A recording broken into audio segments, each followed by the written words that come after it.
Hi, everybody. Welcome to English Digest. I'm Stephanie. I'm Tom. Hey, it's our fun unit. I actually love this. We're going to be talking about idioms that use people's names. And we have quite a few of them. I use most of them except for, I think, one of them. And I will wait to let you know which one that is. Okay. But do you use all these, Tom? Yeah, some of them, of course, are not very commonly used, at least among Americans.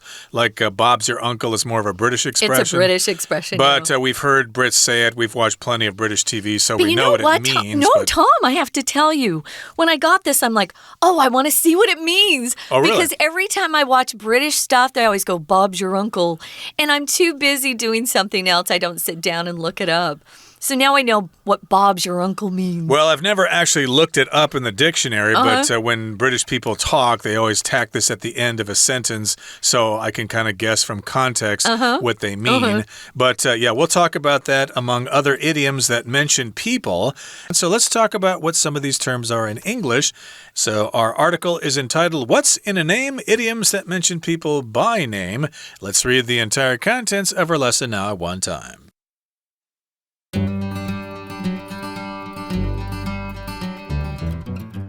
Maybe you're a Johnny-come-lately to the concept of English idioms that incorporate people's names. If so, study the expressions below, and soon you'll be utilizing these like any Tom, Dick, or Harry. Bob's your uncle. This expression is attributed to a scandal in 1887 when British Prime Minister Robert Gascoigne Cecil, nicknamed Bob, appointed his nephew to a high-profile government commission. Therefore, the nephew got a choice occupation simply and easily through his uncle's influence. The phrase's negative connotations diminished over time, and now it just refers to completing a quick and simple process. Example: push this button and Bob's your uncle. The machine turns on. Jack of all trades, master of none.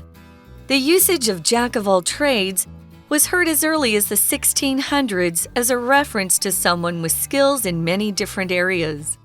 Jack was a generic name to refer to a man, and trade is a profession. Master of none was attached later in the 1700s. The full expression is a declaration that someone is knowledgeable about multiple subjects, but isn't an expert in any one area. Example: Kevin's a jack of all trades, but a master of none. He's had many jobs, but quits each one after a year. To not know someone from Adam. This expression is derived from the biblical narrative of Adam, the first man. It means to not know someone at all, because you've never encountered them. The idea is that Adam lived so long ago that no one living today could have met him. Example: you're asking me to lend you money? Why would I do that? I don't know you from Adam. Okay, let's get to it. We are trying to tell you about idioms that mention people's names. So what's in a name? And idioms that mention people by name is our subject for today. Indeed, there are idioms in English or expressions that do use people's names, sometimes common names and sometimes proper names. If I can think of any, we'll let you know. But in any case, let's do the introductory paragraph here. It says, maybe you're a Johnny-come-lately to the concept of English idioms that incorporate people's names. So there's the first one there, Johnny-come-lately, using the word John. Of course, when I see that, that reminds me of that Eagles song, Johnny Come Lately, the new kid in town. Maybe you've heard that song before. I have. But Johnny Come Lately just means a person who's new and probably doesn't really understand how things work in a local area, but this person will catch on eventually. Right, so that's just one of them. I was thinking about the phrase we use quite often when we talk about you can't keep up with the Joneses. Or they're trying to keep up with the Joneses. The Joneses are supposedly a family that lives next door or in the neighborhood, and they have a really nice house or a really nice car, things like that. And if you're trying to keep up with them, it means you're trying to live at the same level that they are, spending more money than you probably should. So we actually do use people's names quite often to talk about life.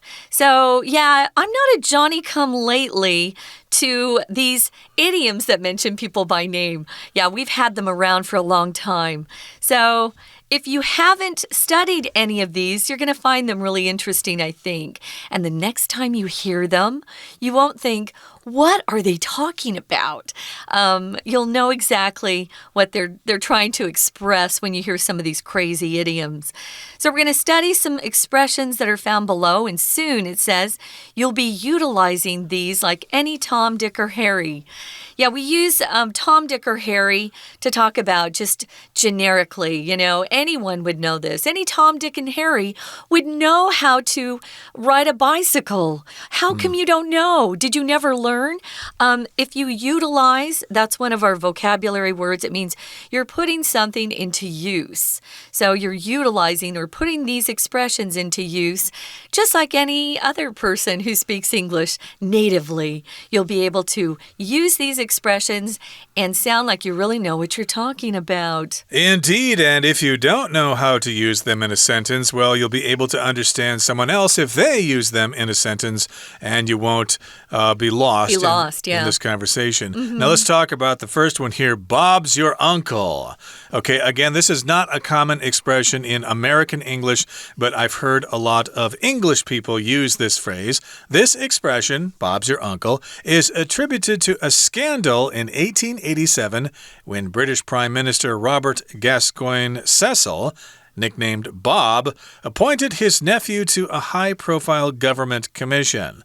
Now, I'm not too familiar with British history. I do know what a prime minister is. That's what they have in Canada and the UK and other countries. It's kind of the head of state there. Boris Johnson is the current prime minister of the UK. But back in 1887, the British prime minister then was Robert Gascoigne Cecil, and he had a nickname Bob, okay, Bob, okay, and of course he was a man in a powerful position, so he was able to get his nephew a job in the government. That's kind of cronyism there, but, you know, this happens sometimes. You know, if you're high in the government, you can, give favors to your relatives and stuff like that. So he appointed his nephew to a high-profile government commission. So it's high profile, which means it has a lot of power. People know about you, and you are very influential.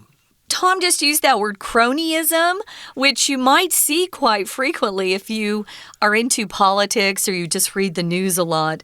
A crony is just a good friend or family member of some person with power. So if you have power, you can hand out jobs to your friends and family. It doesn't matter if they have qualifications or not. That's the power that you hold. You have the ability to give people who aren't qualified jobs. Cronyism or crony capitalism, you'll often hear that too. Crony is C-R-O-N-Y, and then ism is I-S-M. So cronyism, yeah, that happens everywhere around the world, and it's been going on for hundreds, if not thousands of years.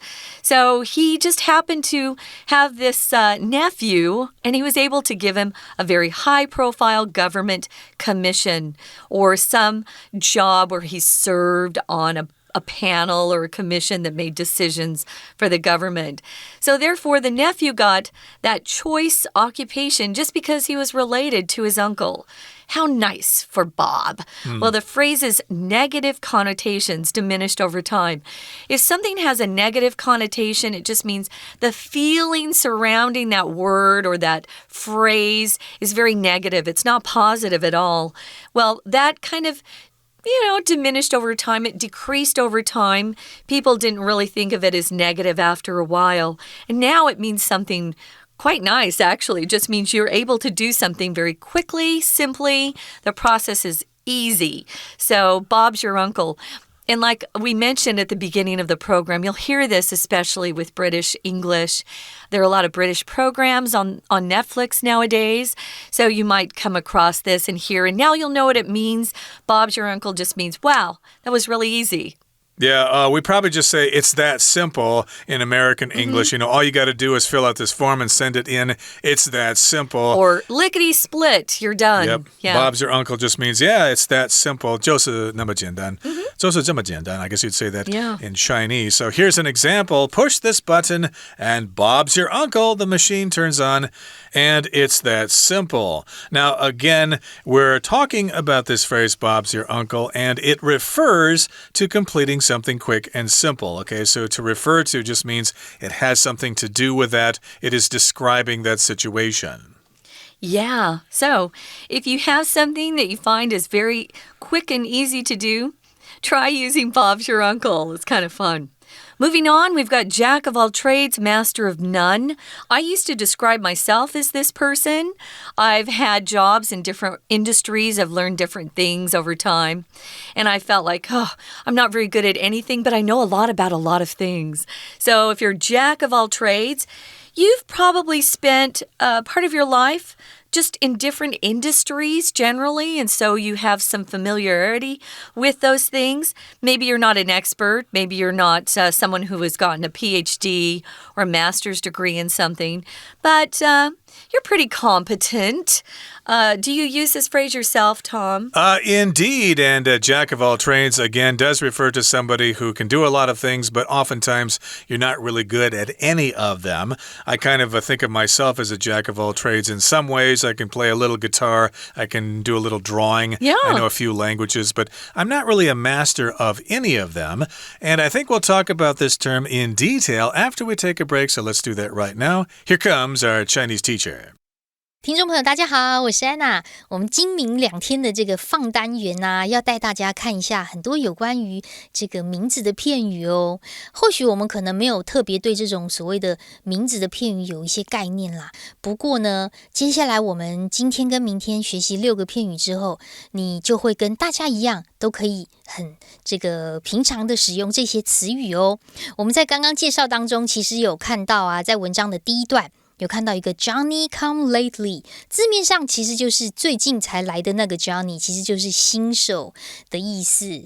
那么在第一段的最后面啊，我们看到 Tom, Dick or Harry， 其实指的就是大家任何人。所以其实今天会介绍5个有关于名字的片语哦。好，接下来我们来看一下第一个出题 Bob's your uncle， 这什么意思啊？其实这个片语啊是追溯回到1887年，当时有一个丑闻，就当时的英国首相啊，他的绰号叫 Bob， 他当时任命他的侄子进入一个备受瞩目的政府委员会，言下之意就是侄子透过叔叔的影响，就轻而易举拿到一个很棒的工作咯。我们可以在这一段的第2句看到最后面所谓的很棒的工作 a choice occupation， 可是是透过叔叔的影响诶，我们看一下同样这句的透过，这个 through 也就是句子当中的 through， 它是个介系词，透过什么样的方式，透过什么样的方法。也就是说呢，侄子透过叔叔就轻易得到一个很好的工作，但是经过100多年的这个演变啊，其实它的片语负面意思已经慢慢减少。总而言之呢，现在看到 Bob's your uncle 跟工作就没有关系，而指的是很快速、很简单的一个过程就可以完成什么样的事情。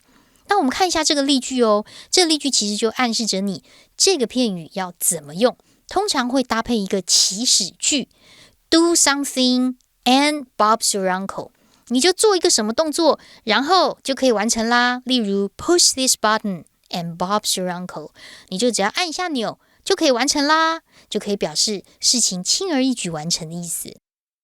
We're going to take a quick break. Stay tuned. We'll be right back.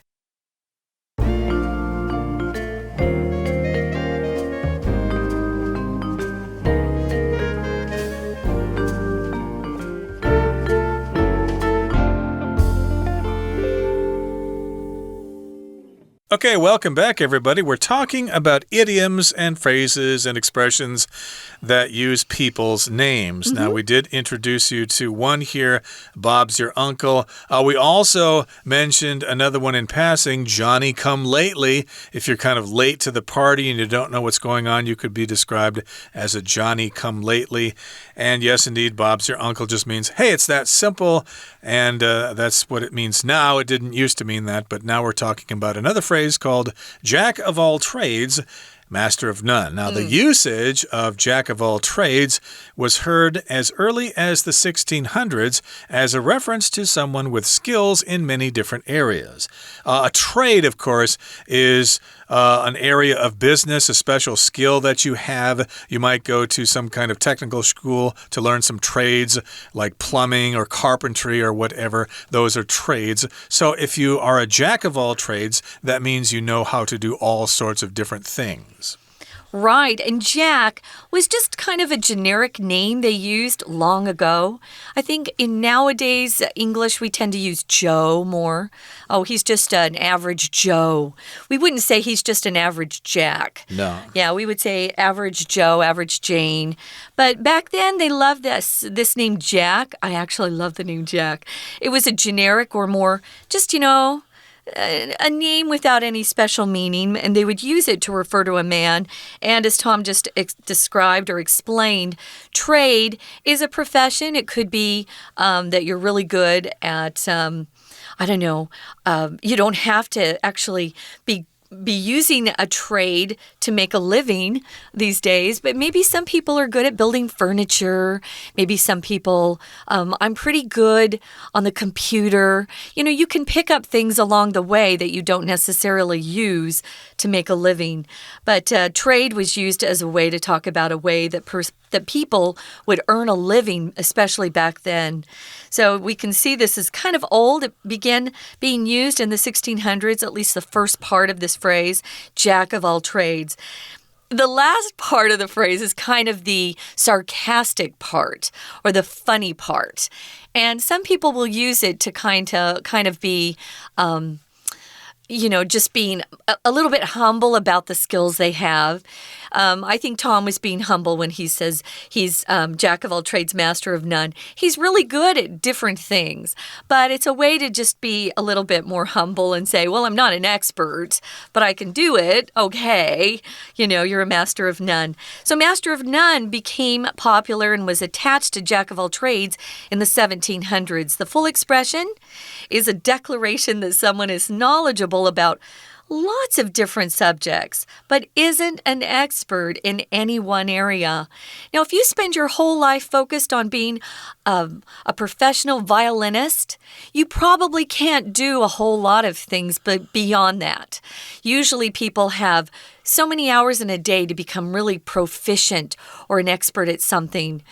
Some people are geniuses and they can pick up several of these skills, but a lot of people, if you really want to become great at something, you have to focus almost entirely on that one thing. Right. Some virtuoso violinists, of course, probably really suck at freestyle frisbee, for example. Maybe. They never had the chance to learn that. They were go to the park and play, right? Exactly. Working on the violin 8 hours a day with their tiger mom, constantly hounding them to practice or whatever. But again, this is the phrase, jack of all trades, master of none. And, of course, the full expression, as you said, is a declaration that you're knowledgeable about various things. So a declaration is when you state formally something, and it's from the verb to declare. Okay, I declare that this country now belongs to our military power or something like that. I've made this declaration, and to be knowledgeable means you just know something about something. Gee, I'd really like to start a restaurant, but I don't know what to do. Well, talk to Angela. She's knowledgeable about how to set up a restaurant. Now, there is a difference between being knowledgeable and being wise. If you're knowledgeable, yes, you have a lot of knowledge about things, but people who are wise probably have good life experience that has taught them more than just what they learned in a book or in a college course.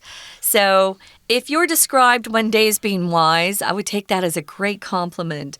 So you make good decisions, you make good choices with the knowledge that you have. That makes someone wise.